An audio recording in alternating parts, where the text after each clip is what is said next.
Bill the Sky Guy here with my good friend. Yeah. Thank you. As my guide today, we're going to see the Big Dune, Big Daddy. And tell me, how did you get your name? Thank you. I got it from my dad. I'm the firstborn, so I think my dad was just so excited to have a firstborn son. Yeah? So, So your dad named you, not your mom? You're saying, yeah, thank you for being out. Yeah. so getting more. today you're going to call me thank you for taking you to the Jews. And I shall. And you get thanked Yes. all the time, probably more than most people. Yeah. Yeah. I will tell you, my neck is now stiff because I turn around a lot. Because every time if someone calls thank you, I turn around. Good one. Very good. And we began the nearly 1 hour long Land Rover ride, mostly on roads like this, until we got to the park. Those are the accommodations for the rest of the staff. There's a few people who can stay on site, but even the GM has a house there.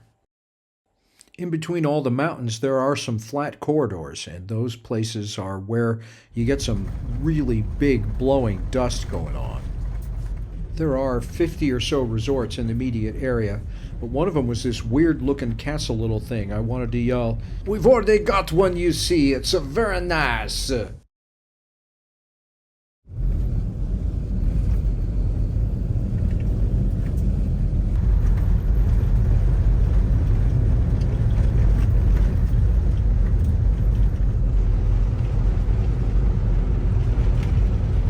Once we got close to the park entrance, we found some paved roads to drive on, which was nice. I'm still getting used to the driver on the right, drive on the left thing, but at least twice I've gone to the driver's door thinking it was the passenger side. Over there is another lodge. Although this is the park entrance, they have checkpoints all over the place here where you just stop and have your license and registration checked. Okay. For myself. Come again? To complete the form? So where do I complete the form? That's an interesting term for it. At this point, we're starting to see the kind of terrain and colors that you can expect from the dunes. It's still a pretty long trek into the park in order to get to these dunes, but at least the roads are paved. There's a numbering system to identify the dunes in the park. On the right side of the road, the dunes are numbered sequentially, 1 through 38, as you encounter them. On the left side of the road, the dunes are numbered according to their distance in kilometers from the front gate. This is one of the early dunes you arrive at as you drive in, and if you're inclined to walk up the spine of a sand dune, this one's a good choice because it's not very far from the parking area until the beginning of the dune.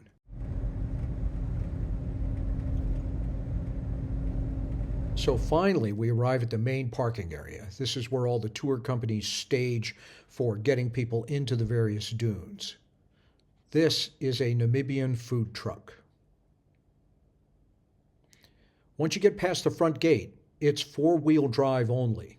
And even then, you're not going to have an easy time of it. We saw at least 3 different vehicles that were either stuck or in big trouble. It took a long time to get back to the dune, but as you can see, the road was so bumpy you could only go about 10 miles an hour. And everybody was fishing around trying to find that perfect pathway through the sand.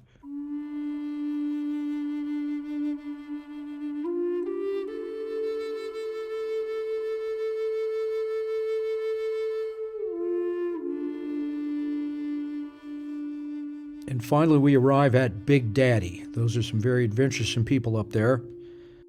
These are the people who have already been. They're waiting for their ride back to the parking area on the shuttle, which is really just a gigantic flatbed with chairs towed by a giant John Deere tractor. And finally, Thank You found us our parking place, right under that nice little tree. Even though everything is pretty much dead, there's still a bunch of stuff they don't want you to do. So in order to get to the Dead Lake area where we were going, you have to walk about a mile in sand almost all the way, passed through some of these low areas, and that was quite a hill to climb. Mostly it's flat, but there are some terrain that you have to deal with. That's kind of a preview of where we're going. And that is the destination. All of the guides, they all know each other because they work at different resorts, and we stopped for a second and thank you chatted him up.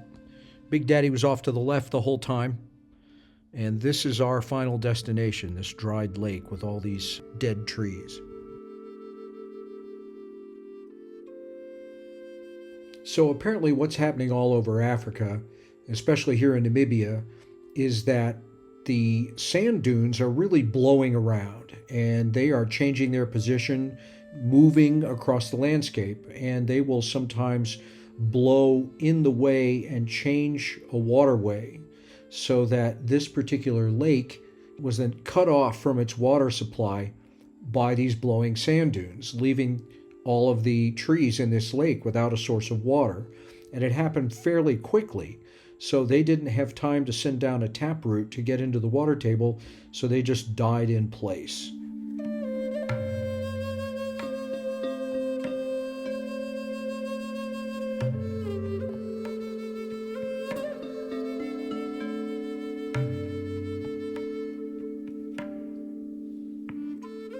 I particularly like this one tree here.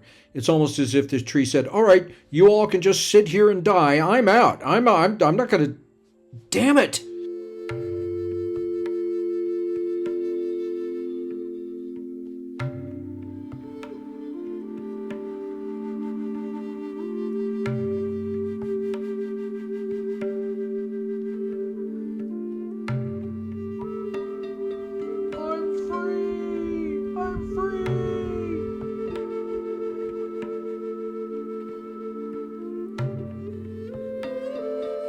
Well, after walking around looking at all the dead trees, it was time to walk back, so we made the mile trek back to the parking lot and headed back out through the sand onto the paved roads, where I saw my very first gas station. So we started the 60-kilometer journey home. When we got there, the staff was standing out front there, and Franz had 2 glasses of sparkling apple juice for the returning safaris.